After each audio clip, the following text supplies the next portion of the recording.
बिस्मिल्लाहिर्रहमानिर्रहीम अस्सलाम वालेकुम। बिल आखिर पाकिस्तानियों के हार दिल अजीज एंकर इमरान रियाज खान की दबंग वापसी हुई है और वापसी के साथ ही वो छा गए हैं। तफसील आपके सामने रखनी है। सुप्रीम कोर्ट ऑफ पाकिस्तान में एक नया मैच पड़ गया है। जस्टिस मज़हर अली अकबर नकवी ने किस तरह काजी फायद ईसा को घेर लिया है और अब अवामी अदालत के अंदर भी ये मामला पहुंच गया है। जर्नैलों के खिलाफ एक तकरीर से जिस जज को हटाया गया, बिल आखिर उसकी भी सुन ली गई है। ये क्या मामला था, इस पे भी बात करेंगे और बाकी भी एक दो बड़ी आम खबरें हैं, इन पर हमने बात करनी है।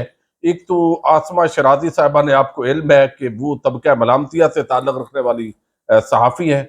वो बीबीसी के अंदर कॉलम भी लिखती हैं और इमरान खान और तहरीक इंसाफ के खिलाफ उनका जो बुग़्ज़ है वो एक नफरत की हद तक है। यानी ऐसे होता है जैसे बंदा दुश्मन होता है। आप पिछले एक साल के अगर कॉलम उठाएं तो अगर वो 100 कॉलम है तो 100 का 100 ही इमरान खान के बगैर कॉलम मुकम्मल भी नहीं होता। ये बेचारे इतने मोहताज है और इसी मौजू पर मुखालफत के अंदर ये कॉलम लिखती है और वो कहती है कि दई इलाकों के अंदर तहरीक इंसाफ मकबूल नहीं है। ये एक बयानिया बनाया जा रहा है, ये बात नहीं है। शायद वो बेचारी कहीं देहात के अंदर गई भी नहीं है और उनका जाने का इत्तफाक नहीं हुआ, लेकिन ये जरूर है कि वहां पर जो उम्मीदवार होता है, तकड़ा उम्मीदवार और कमजोर उम्मीदवार, ये चीजें उसके अंदर जरूर काउंट होती हैं।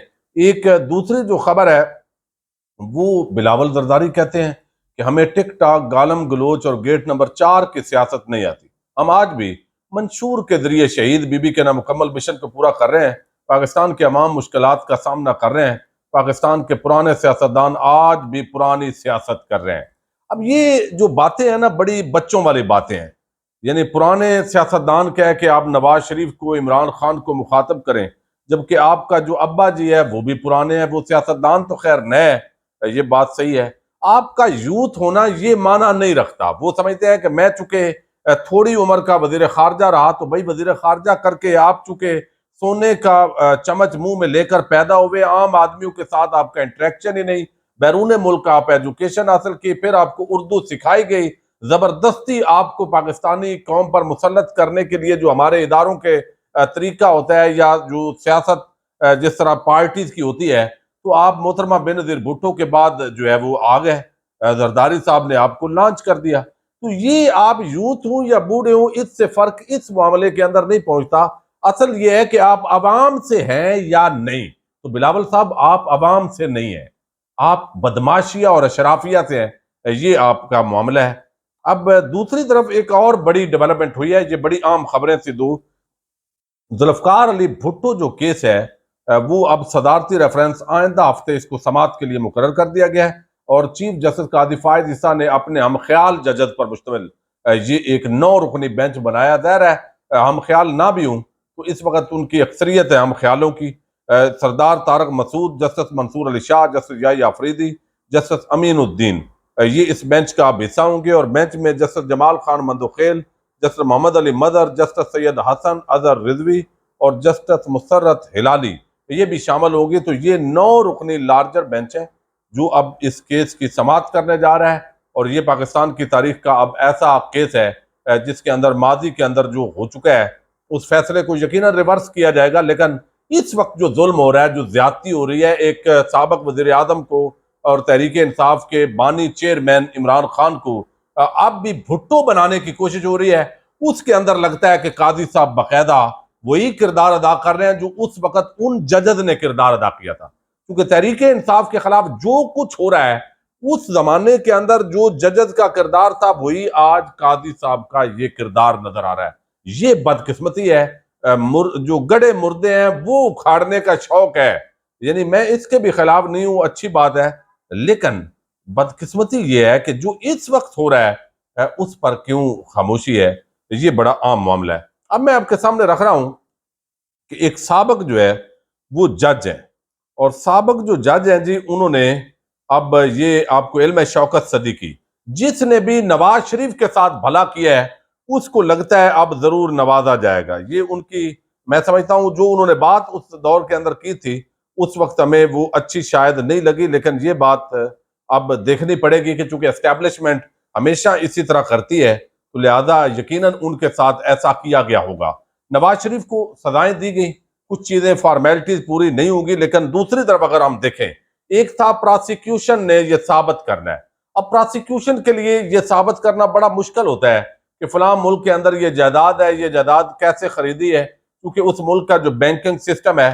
लेकिन जिस शख्स पर इल्जाम होता है, उस शख्स पर इल्जाम लगाने के तनादर के अंदर अगर हम देखें, तो ये देखना होगा कि यहाँ पर जो है वो आप अपना सबूत दे सके हैं। यानी ये मकान, ये एवन फील्ड अपार्टमेंट, ये सारे आपके हैं, आपके बच्चे उधर होते हैं, आप होते हैं, तो ये आपने कैसे बनाया, तो वो तो अपना सबूत देना। लेकिन वो सबूत नहीं दिया गया, तो इस वजह से जजद को भी ज़हर किया गया होगा, लेकिन दूसरी तरफ भी रियलिटी थी। लेकिन इन्होंने एक तकरीर की थी बेसिकली उस वक्त जर्नैलों के खिलाफ। वो उस वक्त बाजवा साहब थे और जो फौज का ताल्लुकात आमा है, उन्होंने एक प्रेस रिलीज भी जारी की थी 2018 21 जुलाई की ये बात है। रावलपिंडी बार से इन्होंने खिताब किया। उन्होंने कहा कि हसास इदारों पर अदालती काम में मुदाखलत ये कर रहे हैं, और उन्होंने बताया था कि रियासती इदारों पर लगाए जाने वाले इल्जाम की तहकीकात जो है वो मुतालबा किया। फिर ISPR ने फिर इनको जज के ओहदे से हटा दिया गया।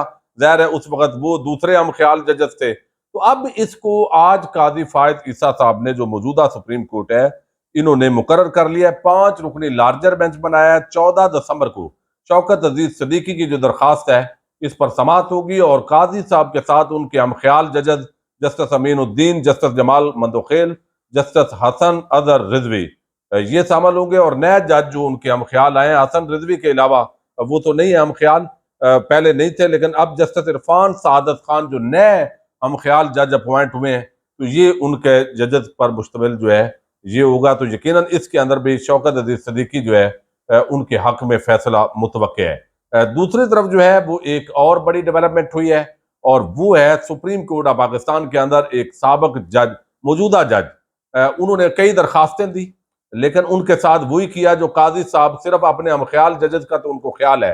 लेकिन एक ऑडियो भी इनकी लीक हुई, वो किसने लीक की उस पर भी गुस्सा नहीं आया।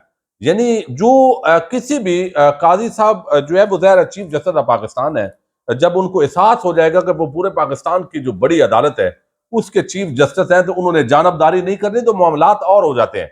लेकिन जब आप ये देखते हैं कि मेरे ये हम ख्याल जज है, इस पर ये इल्जाम लाया, तो आप गुस्से से लाल पीले हो जाएं, और बाकी किसी जज पे इल्जाम लगे और कोई प्रेस कॉन्फ्रेंस से करता रहे दाऊद जैसे मशकूक किरदार, तो आपको टेंशन ही ना हो, बल्कि आप चुप कर लें। इसका मतलब है आप फरीक हैं, उसके अंदर आप इम्प्लाइडली उसके अंदर आप खुश हो रहे हैं कि अच्छी बात है। तो यहां पर जस्टिस मज़हर नकवी उन्होंने इंसाफ मांगा है। भाई आपने 2 नोटिस जारी किए, 3 ये जज है काजी फायद ईसा और अदर मंसूर, ये जो सरदार तारक मसूद और उनके साथ जो है वो मंसूर अली शाह, ये 3 जज मेरे मुखालिफ है, ये हट जाएं, और बाकी जो जजेस हैं उन पर मुश्तमिल आप लार्जर बेंच बना दें, जो भी आ जाए वो आप करें। तो अब ये ओपन कोर्ट के अंदर उन्होंने कहा कि हेरंग करें इसकी सुप्रीम कोर्ट ऑफ पाकिस्तान में। अब इस पर जो है वो आज एक मरतबा फिर उन्होंने खत लिखा है, ये छठा खत है उनकी तरफ से। जस्टिस मज़हर नकवी ने चीफ जस्टिस काजी फायद ईसा और केसेस मुकर्रर करने वाली जो जजेस की कमेटी है, 3 जज है, उसके अंदर उनको एक खत लिखा है। उन्होंने कहा कि मुझे 29 अक्टूबर को शोकाज नोटिस भिजवाया गया। इब्तदाई जवाब में 3 मेंबर पर एतराज मैंने दायर किया। मुझे समाज का नोटिस बगैर एजेंडा बताए जारी किया गया। मैंने मामले पर 2 आईनी पिटीशन दायर की। दरखास्त समाज के लिए मुकर्रर करना तो दूर, अभी जो है वो नंबर तक नहीं लगाया गया। दरखास्त समाज के लिए मुकर्रर ना करना कानून के खिलाफ वर्जी है। रजिस्ट्रार के पास ये इख्तियार नहीं है कि वो काबिल समात होने का मामला देखे। दरखास्तें समाज के लिए मुकर्रर ना होना मेरे बुनियादी और आईनी हकूक की खिलाफ वर्जी है। अब हालांकि काजी साहब का जो रजिस्ट्रार इस वक्त कर रहा है, यही जब चीफ जस्टिस बंदयाल के दौर में हो रहा था, तो काजी साहब ने इसी तरह का खत लिखा था कि ये कौन होता है ये जज की तदलील करने वाला। तो इस वक्त जिस जज की वो एक तदलील हो रही है उसकी टेंशन ही क्यों नहीं है भाई। जो जिस तरीके से किया जा रहा है, यानी उसको जो मज़हर नकवी साहब कहना चाहते हैं, वो उन्होंने भी यही बात की है। भाई जो आपने उठाया कर रजिस्ट्रार को समाज के लिए मुकर्रर होना केस का, इसका इख्तियार नहीं है। रजिस्ट्रार के नोटिस की कोई आईनी और कानूनी हैसियत नहीं है। आईनी दरखास्तों को जल्द मुकर्रर करने के लिए मुतफरक दरखास्त भी दायर की, लेकिन मुकदमा नहीं लगा। आईनी दरखास्त मुकर्रर ना होना प्रैक्टिस एंड प्रोसीजर कानून की खिलाफ वर्जी है। तो अब ये इतला आई है कि काजी साहब जब तीनों के पास पहुंचा है, तो ये जो काजी साहब है अब शायद उसको मुकर्रर करने लगे हैं। ये सारी चीज जो है वो हमने देखनी है।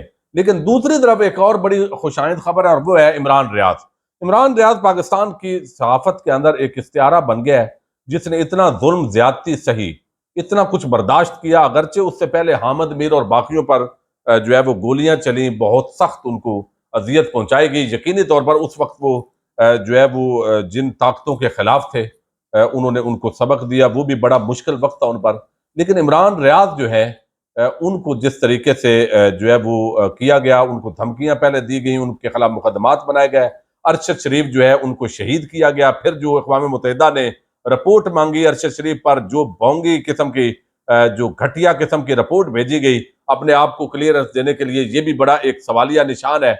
और उसके अंदर बताया गया जी अरशद शरीफ का उधर ही मामला है, इधर तो कुछ नहीं हुआ, इदारों ने कुछ नहीं किया। ये बहुत ही डटाई के साथ यानी उस पर मुकदमे कायम कर दिए गए। इमरान रियाज पर भी 20 के करीब मुकदमे बना दिए गए। अब पाकिस्तान छोड़ना था उसने, लेकिन उसको वहां से रोक लिया गया। और फिर आपको पता है 3-4 महीने अगर अंधेरे में, जिस तरह मुबैना तौर पर बताया गया है कि दिन की रोशनी का पता ही ना चले, ये ऐसा टार्चर है जो शायद हलाकू खान और चंगेज खान टाइप लोगों का टार्चर है, वो उन्होंने बर्दाश्त किया। और बताया गया इस तरीके से किया गया, तो उनका वो जबान की जो लुकनत है, वो पहले ही वो बताते थे कि मुझे बताया गया है कि अब आपकी ये लुकनत जो है वो भी इस तरह नहीं चलेगी। तो अब इमरान रियाज जो है उनकी वापसी हुई है, ये वापसी बड़ी दबंग है। लेकिन ये उनके अपने जो यूट्यूब चैनल है उस पर भी नहीं हुई, ये टीवी चैनल पर भी नहीं हुई, ये एक अलहदा चैनल बनाया गया और ये चैनल है क्रॉस एग्जामिनेशन। ये जो चैनल है, ये मियां अली अशफाक जो उनके दोस्त भी हैं, वकील भी हैं, बहुत जबरदस्त। और हमें तो उनका हमेशा हम शुक्रगुजार होते हैं कि वो चूंकि जो है वो इस हवाले से हमेशा जो डिजिटल मीडिया से वाबस्ता लोग हैं उनका केस भी लड़ते हैं, फ्री लड़ते हैं और उनकी मदद हमेशा साथ होती है। हम हमेशा उनको सैल्यूट करते हैं। लेकिन यहाँ पे क्रॉस एग्जामिनेशन जो है यहाँ पे उसके अंदर उनका एक प्रोमो जारी हुआ है। प्रोमो के साथ ही इमरान रियाज का हर तरफ ये क्लिप अब शेयर हो रहा है, हजारों की तादाद के अंदर अब उसको देखा जा रहा है। अभी वो इंटरव्यू उनका आएगा, यकीनन वो उसके अंदर मोहतात अंदाज के अंदर गुफ्तगू करेंगे और जारी करेंगे। तो लगता है ऐसे है कि वो जल्द इस स्क्रीन के बाद जो पहली मरतबा वो स्क्रीन पर आए हैं और जैसे लोगों की एक प्यास है उनको सुनने के लिए, दुआएं हैं लाखों करोड़ों लोगों की इमरान रियाज के लिए, अब वो दोबारा जल्द ही अपने जो उनका चैनल है उस पर भी वो जो है वो आने जा रहे हैं। तो ये एक अच्छी खबर है जो आज के दिन के लिए मैं समझता हूँ। इमरान रियाज गिलगित बल्तिस्तानी जो गिलगिती जो कैप पहन के उन्होंने ये इंटरव्यू दिया है। तो ये इंटरव्यू मेरा ख्याल है कल शायद ये सामने भी आ जाएगा। इजाजत दीजिएगा, अल्लाह हाफिज।